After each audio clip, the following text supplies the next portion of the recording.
प्रभु यीशु मसीह के मधुर और मीठे नाम में आज दिनांक 8 सितंबर दिन गुरुवार को हम आप सब अपम के श्रोताओं का हार्दिक स्वागत करते हैं। आज के दिन के लिए जो वचन है वो लिया गया है लूका रचित सुसमाचार उसका 2 अध्याय 22 और 24 पद। वचन इस प्रकार से कहता है, और जब मूसा की व्यवस्था के अनुसार उनके शुद्ध होने के दिन पूरे हुए तो वे उसे यरूशलेम में ले गए और प्रभु के सामने लाए। जैसा कि प्रभु की व्यवस्था में लिखा है कि हर एक पहिलौठा प्रभु के लिए पवित्र ठहरेगा, और प्रभु की व्यवस्था के वचन के अनुसार पंडुकों का एक जोड़ा या कबूतर के 2 बच्चों का बलिदान करें। चूंकि कबूतर पवित्र और निर्दोष होते हैं, इसलिए उन्हें बलिदान के लिए उपयुक्त माना जाता है। आर्थिक रूप से संपन्न लोगों द्वारा बलि के रूप में बैल, बकरियां और हर प्रकार के जानवरों दी जाते थे, परंतु अन्य जो बैल या बकरियों का खर्चा नहीं उठा पाते थे उन्हें 2 पंडुके या यूं कहे कि कबूतर चढ़ाने की प्रथा थी, जो नियम लेवी व्यवस्था की पुस्तक उसका 12 उसके 8 पद में पाया जाता है। प्रभु की व्यवस्था के अनुसार यूसुफ और मरियम यीशु के जन्म के 6वें दिन यीशु के लिए भेंट के रूप में पंडुकों को एक जोड़ा लाए। हो सकता है कि उन कबूतरों ने मन में मन सोचा होगा कि वे बैलों के समान बड़े तो नहीं और न बकरियों के समान आंखों को भाते हैं। वे बेचारे कमजोर पंछी जो कम दामों में खरीदे जाते हैं। वे सोच सकते थे कि उन्हें किस महानता का घमंड करना चाहिए, लेकिन इन सब ख्यालों के बावजूद उन्हें अपने दिल में खुशी का एहसास था कि वो प्रभु के लिए बलिदान के रूप में चढ़ाए जाने के लिए तैयार हैं। आपको मालूम है, प्रभु यीशु मसीह इस धरती पे मानव शरीर धर के इसलिए आया कि वो हमारे और आपके पापों के लिए एक बहुमूल्य बलिदान बन के उस स्वर्ग को अपने लहू से नवाजे और हमें हमारे पापों से छुड़ाए।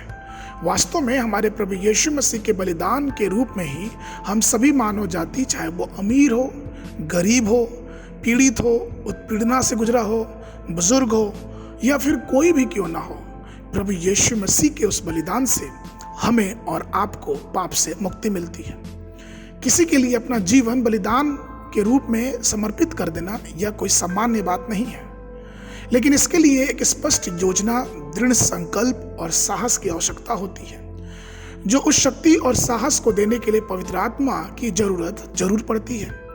इब्रानियों की पत्री उसके 9 के 14 पद में वचन कहता है, तो मसीह का लहू जिसने अपने आप को सनातन आत्मा के द्वारा परमेश्वर के सामने निर्दोष चढ़ाया, तुम्हारे विवेक को मरे हुए कामों से क्यों ना शुद्ध करेगा, ताकि तुम जीवित परमेश्वर की सेवा करो। पवित्र आत्मा ने यीशु को स्वयं को पाप बलि के रूप में पवित्र करने में मदद किया।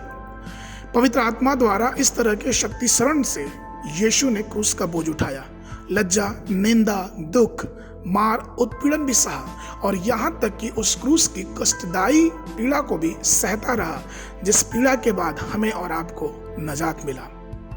तो परमेश्वर में प्रिय लोगों, हो सकता है कि आपको अपने जीवन में विभिन्न परीक्षाओं और शर्म और हर प्रकार की गालियों से होकर गुजरना पड़े, लेकिन आप उस पवित्र आत्मा से, स्वर्गीय कबूतर से मदद मांगना कभी ना छोड़ें, क्योंकि पवित्र आत्मा ही है जो हमें इन सब परीक्षाओं से, सारे क्लेशों से हमें आराम से बाहर निकाल सकता है। पवित्र आत्मा की सहायता हमारे जीवन में ठीक उसी प्रकार से महत्वपूर्ण है जिस प्रकार से हमारा जीवन जीने के लिए ऑक्सीजन की जरूरत पड़ती है। आइए हम पवित्र आत्मा की सहायता से अपने दौड़ को अंत तक विजय रूप से दौड़े, जिससे परमेश्वर हमारे जीवनों में आशीष देने पाए और हम परमेश्वर के लिए कुछ ना कुछ अच्छा करने पाए। आज के मनन के लिए रोमियो की पत्री उसका 8 अध्याय 36 पद। जैसा लिखा है कि तेरे लिए हम दिन भर घात किए जाते, हम वध होने वाली भेड़ों के नाई गिने गए हैं। बाइबल अध्ययन के लिए सुबह के समय नीति वचन की पुस्तक उसका 3, 4 और 5वां अध्याय, संध्या के समय 2 कुरिन्थियों की पत्री उसका 1 अध्याय। परमेश्वर आप सबको आशीष देवे।